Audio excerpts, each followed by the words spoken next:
আজ পবিত্র শবে বরাত আরবি শাবান মাসের ১৪ তারিখ রাতে সৌভাগ্যের রজনী হিসেবে পালন করেন মুসলিমরা। এ বিষয়ে আরও জানাতে বায়তুল মোকাররম থেকে আমাদের সাথে যুক্ত আছেন সহকর্মী ইকরামুল কবির। ইকরাম, লাইলাতুল বরাত ঘিরে আসলে কি আয়োজন রাখা হয়েছে জানাবেন বিস্তারিত।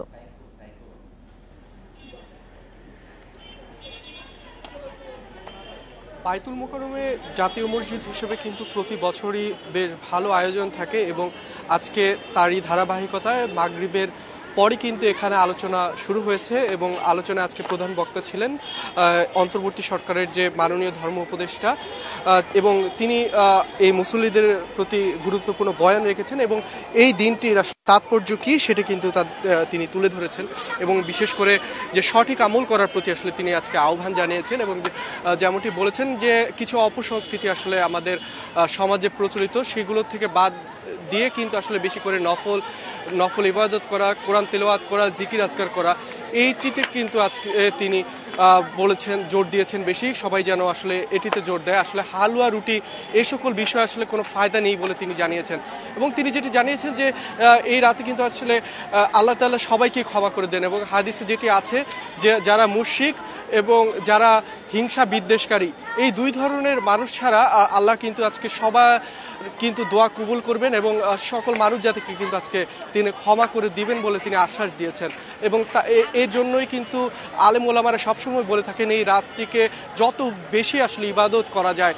সেটিতে আসলে জোর দিতে এবং বায়তুল মোকাররমে কিন্তু আশপাশে এলাকা বাদেও যেহেতু জাতীয় মসজিদ অনেক বড় আয়োজন থাকে, অনেকে মুসল্লি কিন্তু এখানে এসেছেন। কিছুক্ষণ আগে এখানে এশার জামাত অনুষ্ঠিত হয়েছে, সেখানে আমরা দেখেছি অন্যান্য দিনের থেকে অনেক বেশি মুসল্লি ছিল এবং এখনও আসলে আলোচনা চলছে এই বায়তুল মোকাররমে। অনেক মুসল্লিরা এখানে অংশ নিচ্ছেন, আবার অনেকে বেরিয়ে যাচ্ছেন, অনেকে এই এশার নামাজের পরেও কিন্তু আসলে দোয়া হয়েছে এবং এই দোয়ায় বিশেষ করে দেশ ও মানব জাতির উদ্দেশ্যে কিন্তু এখানে দোয়া চাওয়া হয়েছে এবং অনেকে এখন চলে যাচ্ছেন, তারা হয়তো বাড়িতে যেয়ে কিন্তু জিকির আজকার করবেন এবং সারা রাত থেকে ইবাদতে অতিবাহিত করবেন এবং অনেকেই কিন্তু আজকে এসেছেন যারা বলছেন যে তারা আজকে বায়তুল মোকাররমে তাদের রাতটি থাকবেন, অর্থাৎ তারা ফজরের সালাত বায়তুল মোকাররমে আদায় করে তারপরে অন্যান্য